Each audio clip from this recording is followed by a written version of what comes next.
Our stories are brilliant. We are resilient.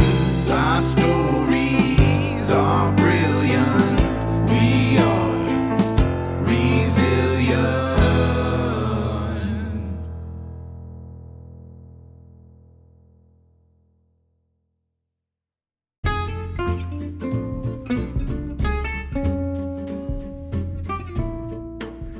Hey, there's something that we talk about a little bit on today's episode with Jessica that I wanted to go into a little bit more. One of the things that I live by really is action being greater than fear. And as I say, Jessica mentions how action is important for her today. I've created some t-shirts available on Brushfire that have that slogan on there. They're really cool, and it's just nice to have a reminder. They're available on my website if you're interested. Also, I wanted to remind everyone to please go ahead and email me at resilientpodcastmail@gmail.com if you have any stories you want to add or comments or questions. I'm always here for you. Thanks so much.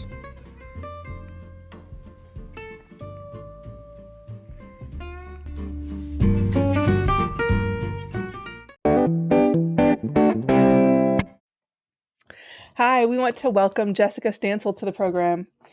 Jessica is someone I met who also has an autoimmune disease, and not only is she fascinating, but she's a good person to kick off our autoimmune and chronic illness awareness series. So I'm going to go ahead and ask Jessica to introduce herself, and can I have you give the audience a short bio about who you are and what you do? Hi, yes, thank you so much for having me. So, I am an autoimmune lifestyle coach. And so basically, I serve as kind of the missing link between a doctor's office and really daily life for someone who's suffering with autoimmune or chronic illness. And I help people who are struggling and really learning. It's all about learning to cope with this new reality and master a new lifestyle, because that's definitely needed once you're dealing with these conditions. And then the last part is really, I would say, empowering them to live vibrantly and really take control of their lives and remember that life goes on. You can have a full life. It just will look different than it did pre-diagnosis. And even if you haven't been diagnosed and you're suffering with the symptoms of autoimmunity or other chronic illness. Gosh, that's so needed. I think that describing yourself as a missing link is perfect because so many of us are not really wanting to talk about it because it seems so odd, to have an illness. Oftentimes they're invisible. And for me, it was really hard to admit that I had one, let alone know how to navigate it. So how did you get started? Yeah. So kind of on the topic of a missing link. So I started experiencing my, I guess, more serious autoimmune conditions. What I mean by that is I was kind of having them minimally when I was younger, but for the large part, I was ignoring them. And then really they got to be so bad that I couldn't ignore them any longer. So I went to multiple doctors, and I felt supported medically. I was getting the right treatment. I was on a good regimen in terms of supplements and getting lab testing done and whatnot. But funny because it's the same type of thing as when you would go to school. A teacher's talking to you, you feel so confident and you're like, I got this. And then you walk out of the doctor's office and you're like, wait a minute. Now I actually have to do these things. I have to live my life. And it's, in a perfect world, I think anyone suffering with any type of health problem, you want to prioritize your health in a way that the rest of your life would just stop. Life would just revolve around this new reality. And that's just not the case. And unfortunately, I've really found that our daily lives are so hectic that even people with good health don't have the basics. They don't have the foundations for everlasting good health. And I do think that's why our population is becoming more and more what I would classify as unhealthy. And so I think it's really about, getting back to the basics. And for people like us who are struggling with health problems and our bodies are essentially turning against us in a Hmm. way, unfortunately, that's, how I kind of look at it. Yes. It's really important to make sure your lifestyle is one that supports good health, but that's so much more than just living with your conditions. Like it's taking control of your life and living in a way that your health is stable or as stable as it can be, but also being happy, enjoying life, like continuing on with your life because unfortunately life does not stop. And so we can continue on and we can live vibrantly with our conditions. What would be the first thing that you would say to someone who's looking to change, who has a chronic condition and wants to live in a healthier and happier way? How would you start that process with them?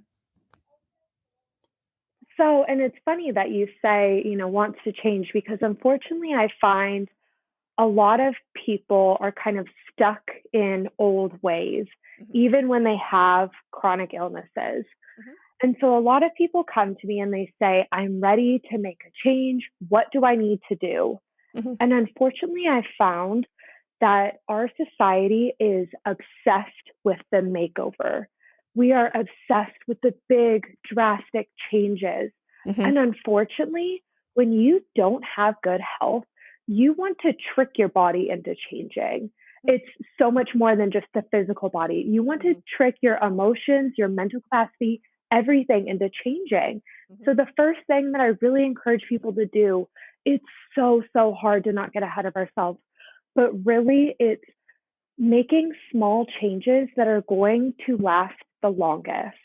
Hmm. So if you can really create a solid structure of small changes, Hmm. you will be so much more successful in creating that long lasting change than if you were to all of a sudden jump in, switch it 180 degrees Hmm. and just try to, live this brand new lifestyle that is totally new to you. So the first thing I tell people is really like get in the mindset of making the smallest change you possibly can, that it's so small that it's your mind is like, well, of course I can do this. This is Hmm. easy. That's Hmm. what we want. We want to make it easy on ourselves. Wow, that's so refreshing too, because like you say, it's always the easy answer. And unfortunately, with autoimmune conditions and chronic conditions, there's never an easy answer. It's not just a one-step process Right. or a magic pill, which would be so great. I like that idea Wouldn't it a though? lot.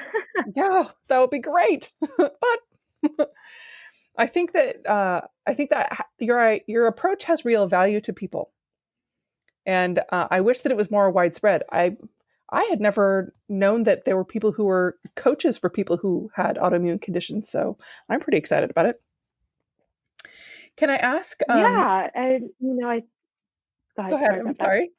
I have a lag, so sorry about that. Oh no, that's okay. I was just going to say I do think it's kind of a new approach Mhm. to this space. I don't think in the past, with traditional medicine, Mhm. it there wasn't much of a focus on creating a good foundation in the first place. Mhm. And then even, I used a lot of alternative medicine Mm. on my healing journey. Mhm. And I think even with that, I got lucky, I would say, with my doctor. Mhm. She really was the one who exposed me to even more alternative styles like meditation and slowing down, being mindful. Mm. But I really, like, I always felt like, well, I need another doctor for that because I don't, what it came down to ultimately Mhm. was you only have enough time in a day. Mhm. When you are working, if you can work, because a lot of people with suffering with these conditions aren't able to work. But if Mhm. you are able to work, you have your job, you have everything you need to take care of at home. then you're already seeing doctors, and then you're getting your lab tests. I was just finding that I didn't have time to learn how to meditate. And that sounds so silly, but I was someone that 5, 6 years ago never would have thought I would be someone that would meditate every day. It just was not my personality. I liked to be running around at 100 miles an hour. I didn't like to sit there with my thoughts. And Mhm. so when my doctor actually recommended meditation, I was like, I don't even know what that means. And it's so silly, but I spent a couple hours figuring out, how do I meditate?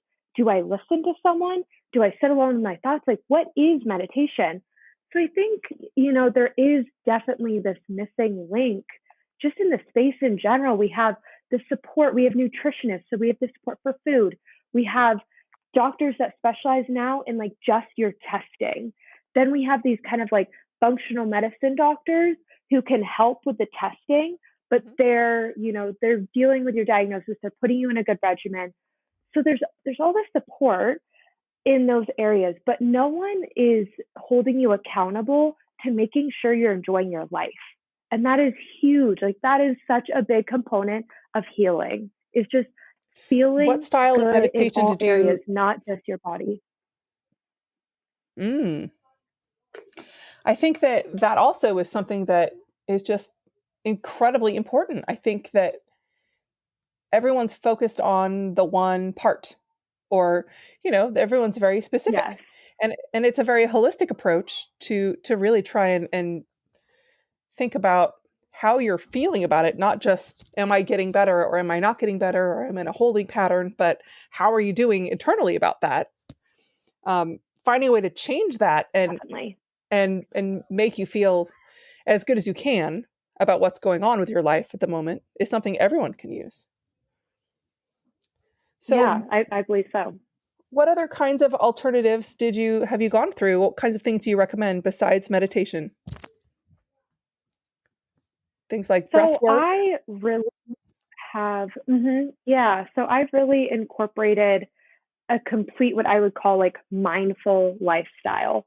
My lifestyle now, and mind you, this was many small changes to get here. So I want to remind everyone of that, because I think it's easy to see when someone's changed their lifestyle to get into the mindset of, oh, I can do that. I can do that in a month. I can do that in even a year. This took me years to get to this place of completely changing my lifestyle. Mm-hmm. But now I I focus on kind of a multitude of things. I'll kind of go through a typical week for me, and then we can talk about some of the practices I use on a more occasional basis. Okay. So, every single day for me includes self care of all types. This includes gratitude, journaling, meditation, a little bit of breath work. And what I mean by breath work here is just connecting to your breath, not the intense version of what most people think of breath work, just connecting to your breath, centering yourself, and just really reconnecting to your body. And when I say reconnecting to your body, not just your physical part, but your emotional, your mental, and your energetic parts of you. Just being mindful of how you're doing and making sure you're staying balanced. So, those are kind of like my daily practices Mhm. that I make sure I incorporate every single day, along with healthy eating habits, along with movement, just like making sure I'm getting out at least a little bit. And that obviously depends on where your body physically is at that point, because there was many times where my body was not able to move how I wanted to. Mhm. Um, but then some of the other practices, or I guess like techniques that I've tried that I would say have been successful, and are considered alternative practices, aside from meditation, which I do every day, I'm a big fan of breath work. So this kind of goes back to the four parts of the self. I think one thing I realized pretty early on with my autoimmune disease was that even when I was feeling good, Mm-hmm. sometimes my whole body wasn't feeling good. What I mean by that is sometimes I was feeling sad, or I was feeling like, busy thoughts were running around in my head. And I just never fully felt like I was just at ease, that I could just relax and be myself. So Mm. some of these techniques that I've really tried to focus on, I think align those four parts a little bit better. So breath work is a very intense mechanism. And I wish someone would have really explained that to me before I tried it the first time, Mm-hmm. because I was not prepared. But essentially, what you do is you want to be bringing in more oxygen than you're letting out. And so, what that happens is it gives your mind a chance to not to just go where it wants to go. So your subconscious comes in quite a bit, and it just allows you to connect with yourself, your inner self, on a deeper level. And so it's very uncomfortable.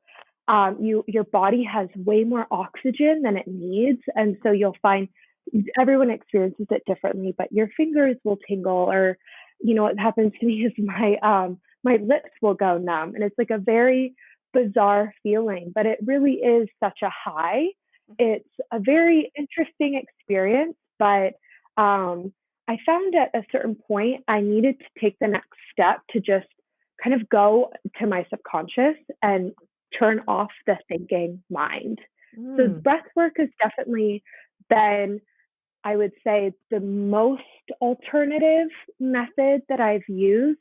But nonetheless, I think, for those other parts of yourself has been very beneficial. And then I would say probably another important technique that I use less frequently, but I think depending on the person can be very beneficial, a lymphatic drainage massage. And essentially, for people who have inflammation, our toxins are stored in our body. It's stored in our body for everyone. And when you do this type of massage, it moves the toxins out of your body so that they can be released. And so that is really important for people who we want to get those toxins out even more so. Those toxins are more noticeable in people with these conditions than people that are considered healthy. And I'm realizing as I'm talking, kind of one thing that I haven't mentioned because it's just so integrated in my daily life that I kind of forget why I did it in the first place is intermittent fasting. So this is something that I would definitely recommend talking with a doctor, or if you have a nutritionist, talking with your nutritionist about, because everyone responds differently. And that is really my philosophy for all parts of healing is everyone will have a unique way of healing and a unique formula that works for them. And something that works for me might not work for someone else. Right. And that's for many, many reasons. But intermittent fasting for me has been monumental in my healing journey. And essentially, the very dumbed down version of why that is our cells repopulate quicker when you're in a fasting state. Mm-hmm. And so if for the people who are suffering, for the people that have, essentially bad cells, you want them to repopulate quicker. Mm-hmm. And so it's helped me monumentally. But again, I would highly recommend talking with a doctor. If that's something, you're interested in, get more information about it from your doctor. They will help you possibly, depending on the type of doctor, put in like a good schedule. For me, I fast on the lower end. Women especially have to be extremely careful because our bodies just react differently to fasting than men. And so typically women have to fast for shorter periods of time. So I fast for 14 hours during the day, sometimes a little bit longer, but it's all about listening to your body. That's like one of my biggest philosophies as well, is just really making sure you're listening to your body. Now, going back to the breath work, You said that it was very intense when you learned. Did you have to go to a practitioner for that, or how did you find out about it? Was it recommended to you by someone, or how'd you learn? So, yeah, to be honest, it was recommended to me, but not, I guess, for healing purposes necessarily. I had heard about it kind of in connection with typical daily breath work, just connecting with your breath. And I followed Wim Hof for a while. So, you know, kind of, I guess, like the more daily practices of breath work. And I wouldn't be surprised if people do this intense version more regularly. For me, it was so intense the first time I did it. And I found this lady online on Instagram Mm-hmm. who she's based in Canada, but she offers virtual breathwork sessions. Mm. And so it's very easy. And she keeps kind of an eye on you. You have your camera on so that she can watch you, how you're breathing in and how you're breathing out. Mm-hmm. Because like I said, it's intense. And so she just kind of keeps an eye on you with your video on and make sure that you're breathing and you're going through it okay. Mm-hmm. And it's pretty easy in that sense. Like it's easy enough that it's something that you can do virtually. But I do, it's on my to-do list. I want to, after this coronavirus is, done and we can proceed with being in person with people, I definitely want to do an in-person breath work because so far I've only done them virtually. Well, I mean, and right now I'm so glad that you did it, that you went ahead and did it and didn't wait because it was so helpful for you. I think you did the right thing. And now you know what you want to do more later. Nothing wrong with that. Exactly. And when you were talking about lymphatic draining, I've seen a lot of the tools, like the little jade rollers. Is that something that that you use for that? I think I've seen it in doing they do it on their face. Is there other places, or is it just on your face, or is it all lymph nodes? So I'm not extremely familiar with the facial lymphatic drainage. I know that that's the most popular in kind of like a broad sense. I actually have gone in to a massage practitioner, a masseuse, and gotten a full body lymphatic drainage massage. Oh. And it's really interesting. It's just slight sweeps on your body. It's very, very light because your lymph nodes are actually above your muscles. And so instead of, like a muscle massage where they're getting into your muscles, it's much, much lighter. And it's just like slight sweeping movements, trying to get the toxins through the body. And so that's really what I've focused on. I do know that the facial lymphatic drainage massages are very, very popular. Unfortunately, I just don't have much knowledge in that beauty component. Right. That's the only knowledge I had of it beforehand, other than in doing Tai Chi. My Tai Chi teacher taught me to do tapping, and they focus a lot on the lymph nodes in the armpits, which is really funny to tap your armpit, but for that reason, just because it was good to drain stuff throughout your body. So that's my only knowledge of lymph nodes in that regard. But I think that's fascinating. I think it's so interesting, and what a nice alternative therapy that is something that you can do often. I like that a lot. Just another tool for your toolbox, right? I don't think, and I think that you having knowledge, exactly. You having knowledge of that is so great for a patient to be able to connect them to all kinds of those tools, anything that works for them. I love your attitude about that. So what qualities in yourself do you feel like make you a resilient person? I know that through your illness, it sounds like you've bounced back quite a bit by changing your behaviors and making sure that you got your treatment. But what qualities do you think? Are you a persistent person? Are you curious? I think that I have this vision of how I should be feeling Hmm. and kind of like where I should be at in general. And I kind of realized many years ago, even before my conditions really got bad, Hmm. that I just wasn't even close to what I had been envisioning. Like I always wanted to feel good. And I had, I would always like read and like online and listen to different videos and stuff about how to do that. But I didn't actually know how to take what I was learning and integrate it into my life. Hmm. And then when my conditions worsened and it actually, my case was kind of interesting. My body flipped not a 180, but pretty close overnight. Whoa.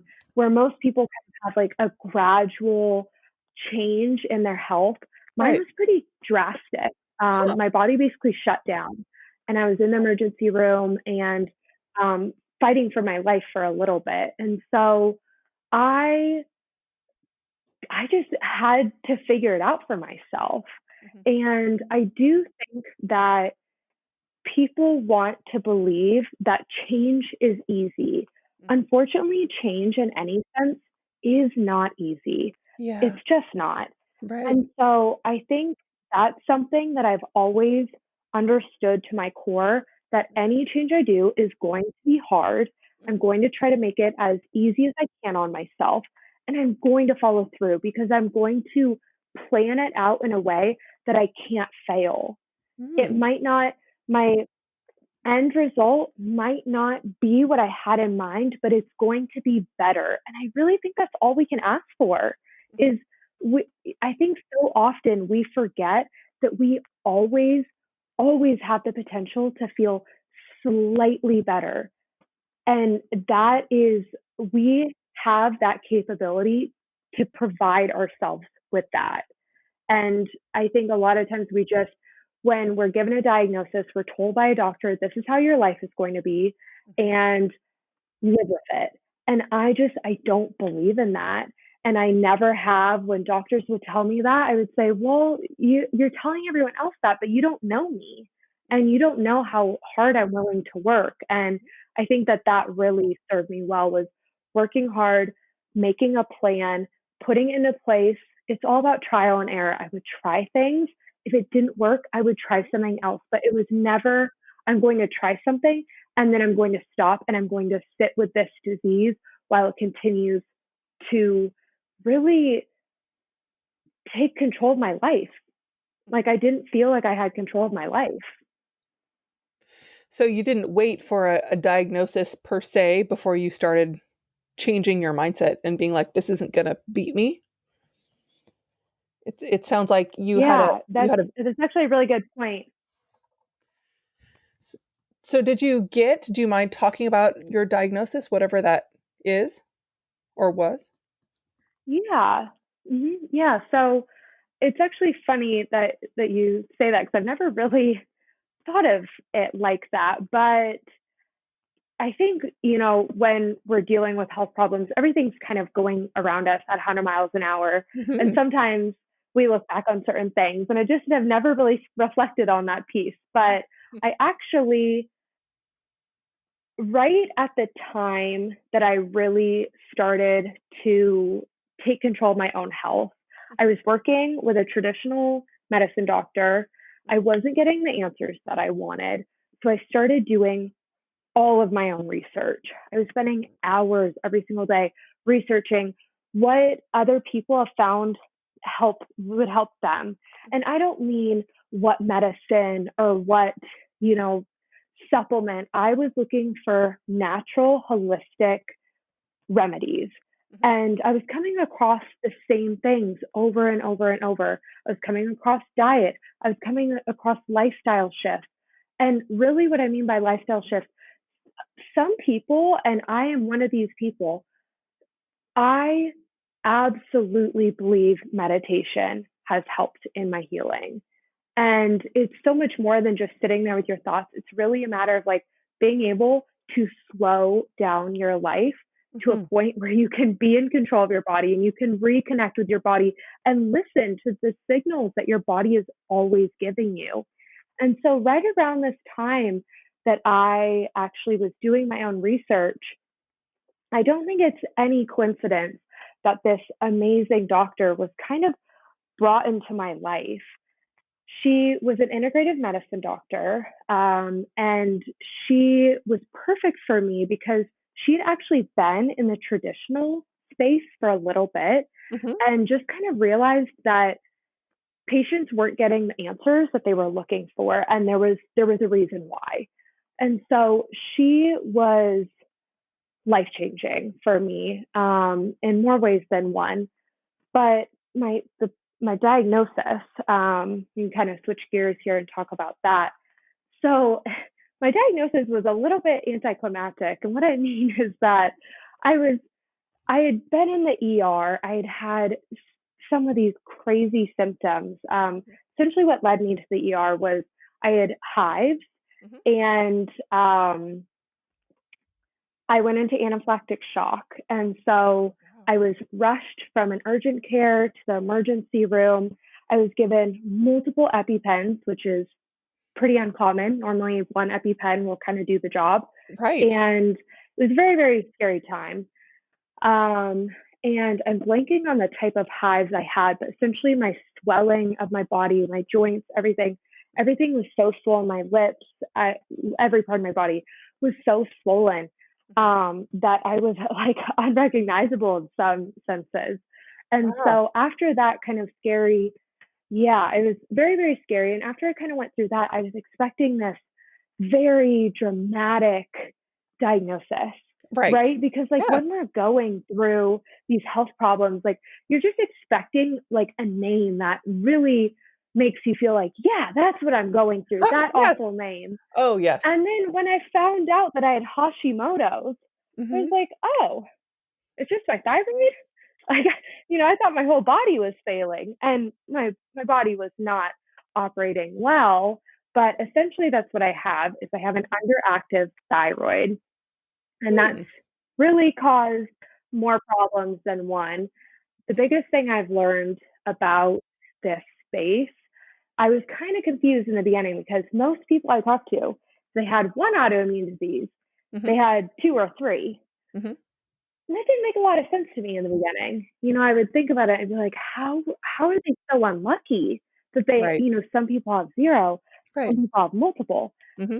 What I've learned over time is if our bodies aren't operating, and one part of our body is not operating in the way that it should, Mm-hmm. that really leads to the whole body not operating as it should. And that leads to other problems. Mm. Oh, that sounds like it was terrifying being in the ER and all of that. And I know what you mean, though. It's funny. Like when my doctor told me with my autoimmune disease, she's like, "So, do you want a diagnosis, or do you want a name, or do you want treatment?" And I was like, treatment." It was very, uh, yeah. I was like, could you just? I mean, it'd be great to know the name, but but so I'm really glad that they found out what it was. Now, you said that you had had symptoms earlier in your life.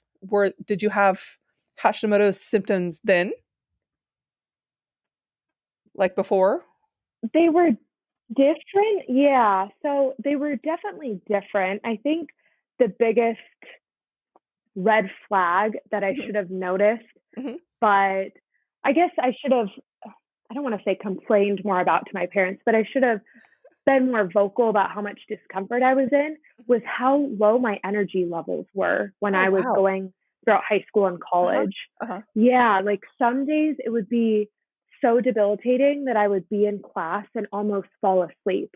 And I have always been a good sleeper. Like, Hmm. no matter what stage of life I'm in, I have always been a 7 to 8 hour girl, sometimes nine. And so it wasn't like I was just not getting enough sleep.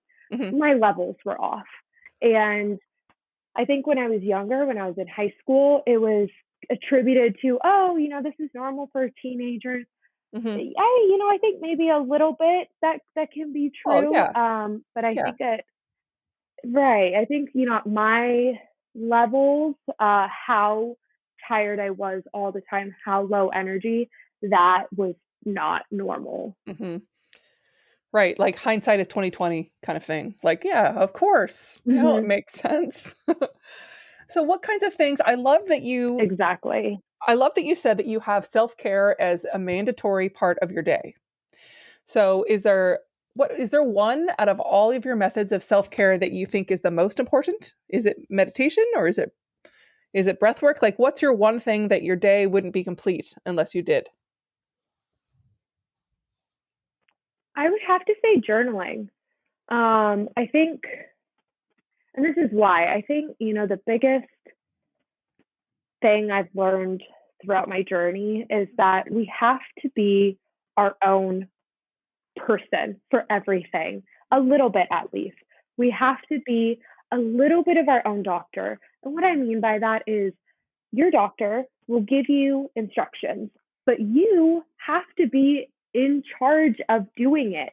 You have to be in charge of keeping in mind and just remembering what's working, what's not.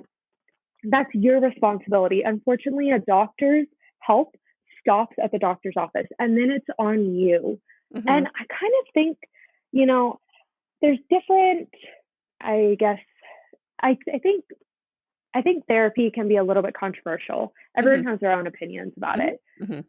I personally think like everyone can be a little bit of their own therapist. When we're running at 100 miles an hour every single day, I think it's so easy to just brush things under the rug and be like, that's a normal thought, or I'm fine, Right. keep going, push Right. through it. Yes. And our bodies, our minds, everything, we're constantly given these signals and we're not listening to them. So I personally think that journaling, if I could pick two, I would pick meditation and journaling. If I Mm. just had to pick one, I would pick journaling. And I do it in a way that it's not just spilling out my thoughts. I think that's great. And that is where I had started with journaling many years ago, is I would just write, how am I doing? What's going on in my life?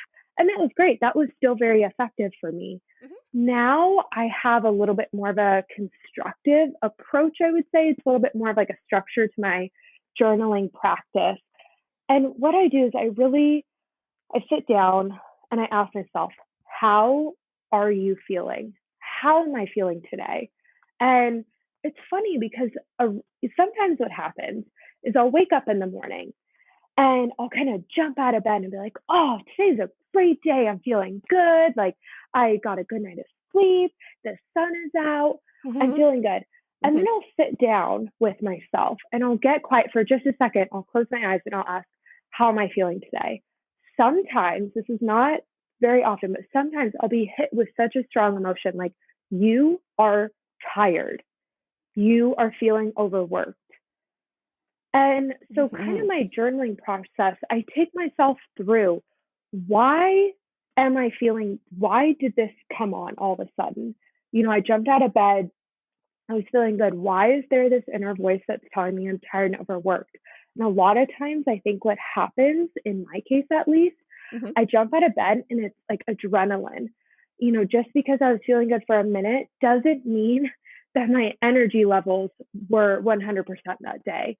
Mhm. And so I think journaling has just kind of allowed me to like really dig through, connect with myself on a deeper level, and Mhm. really make sure that I'm in a good place at the start of every day. Oh, I love that. I love that you're really listening to yourself. And it sounds like that's a really important part of your daily routine. Are you otherwise like a routine driven person, or you're kind of like a more seat of your pants kind of person, like with your daily stuff? So I actually have learned to be a little bit less of a routine person Hmm. over the years. I think at a certain point in my life, probably a year or two before I started experiencing the really serious part of my condition, Mm-hmm. I was so routine that I was ignoring how I was feeling. Mm. And it kind of goes back to that thing I was saying earlier is, sometimes I think we want our lives to go on pause. Like we want everything to be paused and just like live our lives how we want. Right. And there's times where I would love my routine to be so structured every single day. But there is still life going on around us. Yeah. Sometimes it's not possible. And Right. I've really found that when you have health problems, force is the last thing you ever want to do. And so I try to do the same things most days.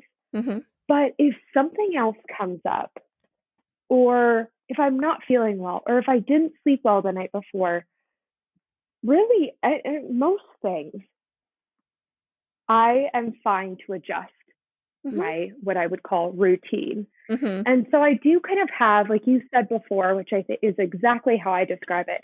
I have my tools in my toolkit. If I were in a perfect world, it was just me and, I got a great night of sleep every night, every single day was the same, Mm-hmm. then naturally, as someone who gravitates more towards routine, I would be all for it. Like every single day, I would start, the Right. same way every single Right. day. Mm-hmm. But I've definitely learned to go easy on myself as time has gone on. Oh, that's so smart. And it's part of listening to yourself too, is adjusting. Mm-hmm. And especially right now, we all should be a lot kinder to ourselves in this time of unrest. So, are you the kind of person who allows themselves to have things like small pleasures? I'm like a huge coffee person. I have to have coffee every day. I I really like. I'm gluten free, but I have to say I do really like almonds. Like what's your small pleasure or thing that makes you happy? Small gift that you can give yourself. Is there something like that you do for yourself every day? So I am so glad you brought this up, actually, because I think this is so overlooked, unfortunately. When I first went through my healing journey and really tried to work with doctors, but focused on, healing myself, like empowering myself Mm-hmm. and reminding myself that I have the capability to heal. Mm-hmm. I was using everything that the doctors were telling me to do, and I was going 110% with it.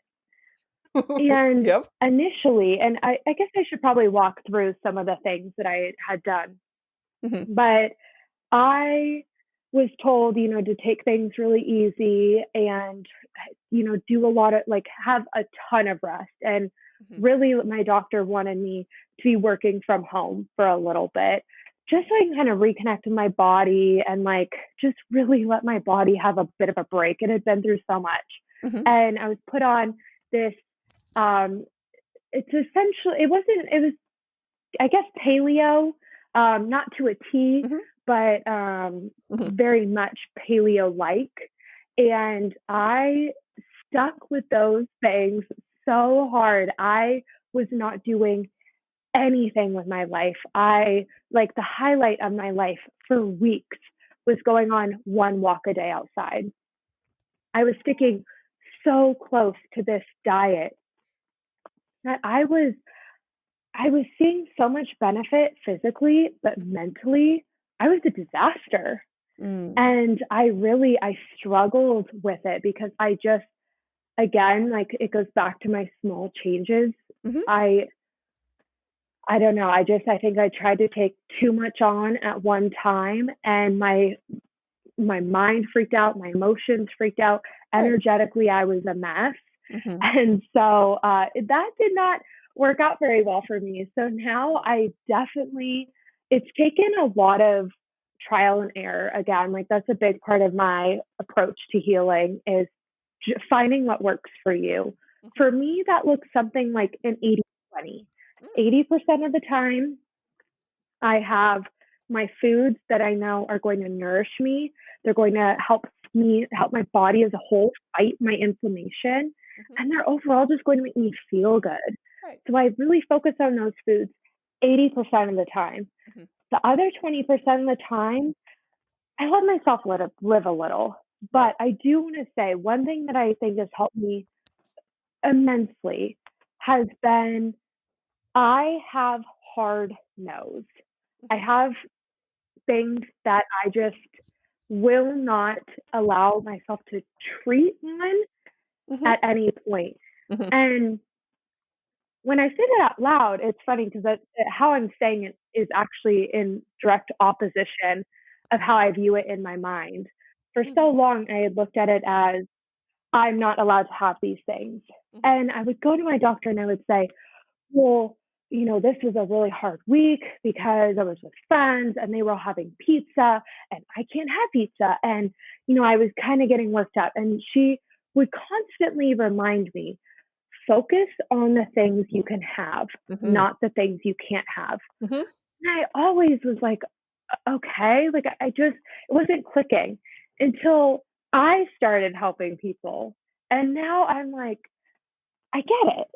I totally get what she was saying. I kind of adopted that mindset on my own without the, you know, ta-da type Right. click. Right. But it really is about focusing every single day on all the things that you're grateful for, all the things you can have in your life, all the things you can eat. And then the things that you can't eat, they become so, it just doesn't even matter anymore. I don't, I, so I, Some of my hard no's are gluten and dairy. Mhm. I really focus on cutting out refined sugar. That one I'm a little bit more lenient on. I have not had gluten and dairy in years. Mhm. And I honestly, it's not even when other people are eating pizza in front of me now, they always kind of look over at me and they're like, I'm sorry, or do you wish you could have some of this? Gosh, And yes. I'm like, That's no, me. Yes. I am fine.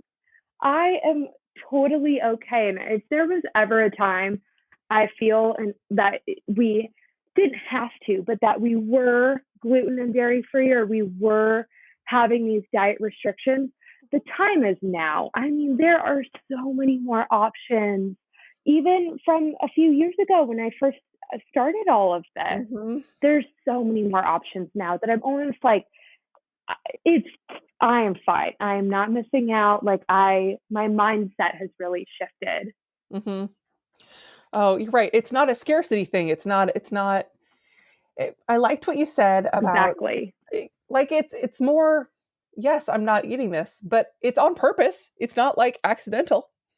I'm not doing this because it hurts me Right. otherwise. And it's for a reason. Right. Mhm. But I totally get that too. I feel my family is always like, "We're so sorry." And I'm like, "It's okay." Every once in a while, but like I said, I still have my coffee, but other than that, it's the little things. Whatever works for you, right? That's Mhm. So do you have any Exactly. We all have to find a way to push forward. Yes. Yes, 100%. Do you have any books that you recommend to people that are starting a healthier lifestyle journey? Any books or websites, things that you would recommend to other people? Oh my goodness. I have so many. I honestly don't even know where to start.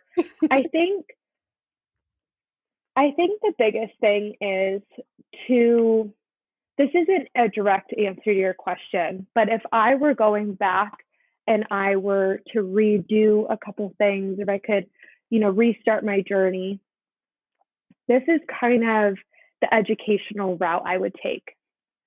I would find some things that I was interested in trying and supplementing my medical care with. Mhm. And I would research them a little bit and I would bring them to my doctor and see if it was safe Mhm. for me to do those things. Oh, yes. So And smart. then I would try to integrate myself as much in these support communities as I could. What I mean by that is, I really took it upon myself. I constantly felt like I was fighting on my own. Mhm. Even though I had a doctor, like I felt like my family was there, they were supporting me. My boyfriend has been the most amazing resource, but I still felt like it was my fight to fight Mhm. and that other people who were struggling didn't have time to help me. And now that I'm in the space where I'm helping people, I see all these amazing people who are struggling so much, but they are supporting each other. They're supporting others who are also struggling, and they are learning so much just from other people's stories. I mean, just it's actually crazy. And this is a perfect example of all this. Within just the last 6 months or so, I've really tried integrating myself into these Facebook groups, connecting with similar people on Instagram and Facebook, and really trying to just connect and create like some sort of community for myself. Mm-hmm. And within the last couple months, I have started experiencing pretty bad dry, itchy scalp. And it's been pretty miserable. It's something that I never dealt with growing up. I never had dandruff, never had any of that. And so it's really kind of like been concerning to me, just because I can't get into a doctor right now. Right. And so I've done a ton of my own research. I've like looked into what books to buy and all this stuff. And then it kind of dawned on me, I was like, I should be reaching out to my people, to the Mm-hmm. people I've connected with. Mm-hmm. So I reached out to the Facebook groups I'm part of. I reached out to a couple people on Instagram. Lo and behold, today, this girl that I'm friends with on Instagram posts this amazing video. She creates her own dry, itchy scalp formula with apple cider vinegar. Yes. And yeah, and I was just like, it was something that I was like, oh my gosh, I could have saved myself hours of research by just reaching out to the people who are also going through this Right. and might have just like a little bit better of an idea than Mm-hmm. I do. Mm-hmm. And so I know it's not a direct answer to your question, but if I had to go through this again, I spent so much time doing my own research. And I do think that there's a place for that. I think I would say the biggest area I went wrong was not being more involved in my health at the time, Mm-hmm. just because I felt like I didn't have enough time to like fully understand Hashimoto's as my doctor was giving me a regimen. Mm-hmm. Like it was already time consuming enough to go to the doctor, to go to the lab test, Mm-hmm. to try to figure out my nutrition on my own, to try to figure out my lifestyle on my own. And then on top of that, to be like researching what is Hashimoto's. Like I just was really like listening to my doctor and like letting that be. And I just think the more people that you can talk to that are also kind of in a similar place or have been through that place, the smallest bit of advice can save you so much frustration, Mm-hmm. time, energy, everything. Oh, that's such an excellent point. I mean, that's part of why I started this show. Is I was always afraid of I was afraid of my own diagnoses, and I didn't like I almost stuck my head in the sand, and I didn't want to learn about them or learn about anybody else who had them, and I didn't, I wanted to be a magical unicorn by myself, but it wasn't helpful. I just, sat in my own misery. And then as soon as I ended up starting to talk to people who had similar things, it was just so mind-blowing. So I think that's an excellent point that we aren't in this alone, and to find people who can help. I mean, that's an amazing resource. I think that's a wonderful point. I like that. So I just have a couple more questions. I didn't ask you. This is just a funny question, but I always ask my my interviewees if they have pets. Are you a person who has pets in your life? Oh, yes. I am a massive, massive dog lover. Oh. I have my own name for dogs. They're Mhm. not dogs, they are Moof. And where that name comes from, and Moof as in Mooff, where Oh. that name comes from is like muffins, like they're little muffins. But then Uh-huh. it went to Muff and then it went to Moof. So I am a massive dog lover. When I was really, really young, all I wanted in my life was a dog.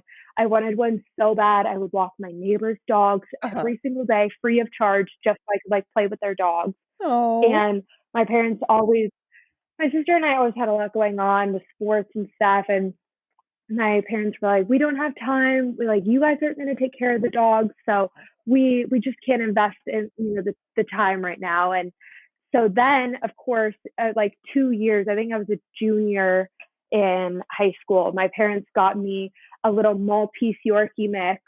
Mm-hmm. And I will remember that day for the rest of my life. Like, she was the best gift I've ever been given. It was such a fun time in my life. And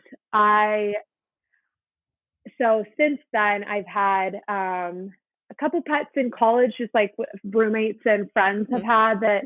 And I was always like, oh, one day I'll get a dog, one day. Like, it really is such a commitment, both financially, but also just with like your time. Like, they take a lot of time. But now I have a French bulldog, and he is the love of my life. He is perfect in every way.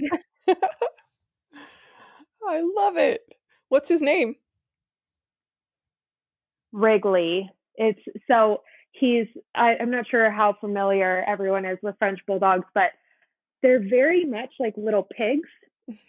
They snort, they snore, they just breathe really loud. He eats like a pig. Like, he's just all around like very pig-like. And so his nickname is Rig the Pig. Oh my goodness. That's amazing. I love that.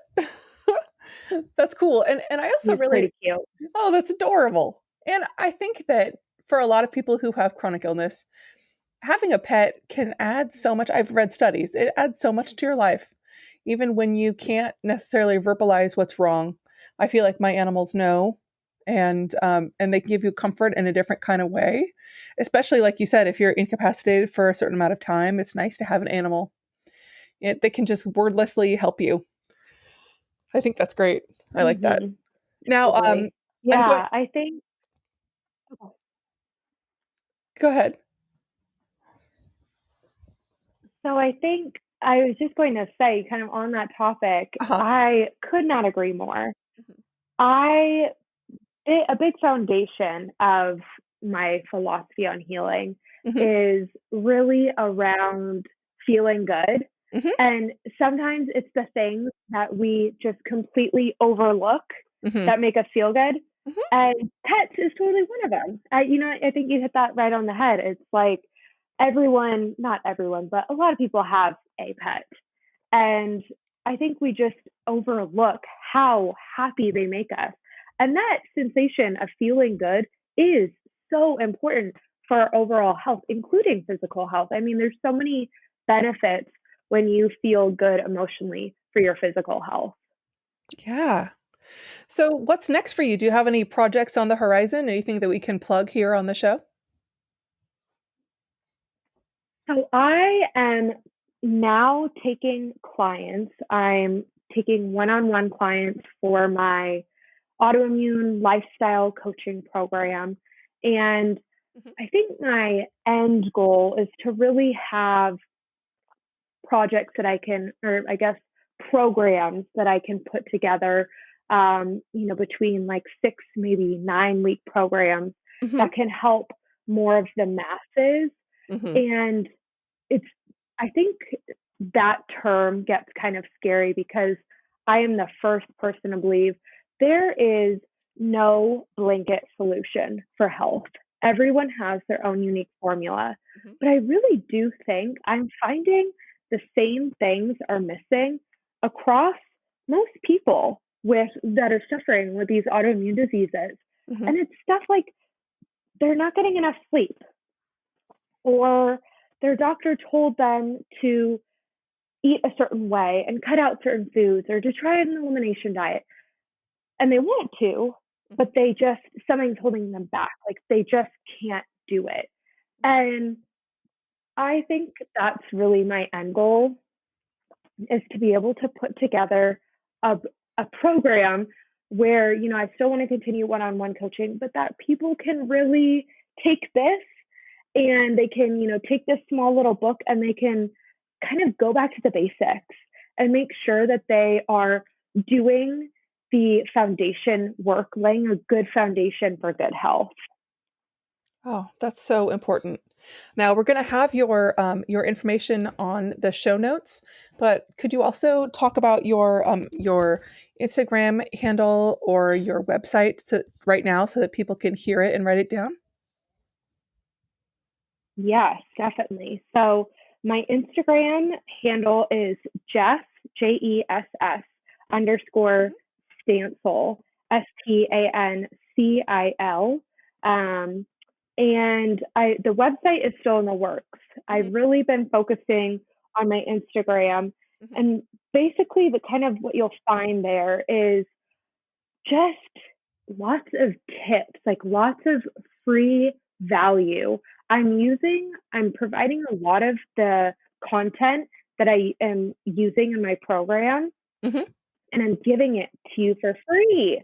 And it's really just because I want people to start feeling better now, today. Like, I don't want them to have to pull out their credit card and pay me before they start feeling better. Like, my number one goal is to empower people to take control of their lives and live vibrantly with autoimmune diseases. So I really want them to know and truly feel that I'm on their team and the power is all theirs. Like, they can start feeling better right now. Oh, gosh, it's so needed and so important. Thank you so much for talking to us today.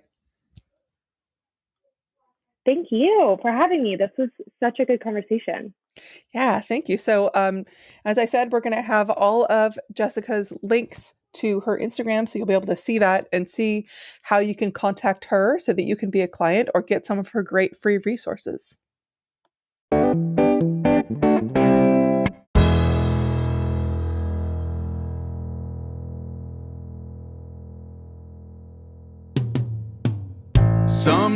Sometimes we have to start over. Sometimes we have to fight back. Sometimes it's all too much.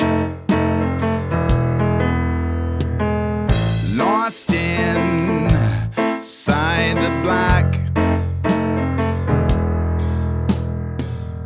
Our stories are brilliant. We are resilient. Our stories are brilliant. We are resilient.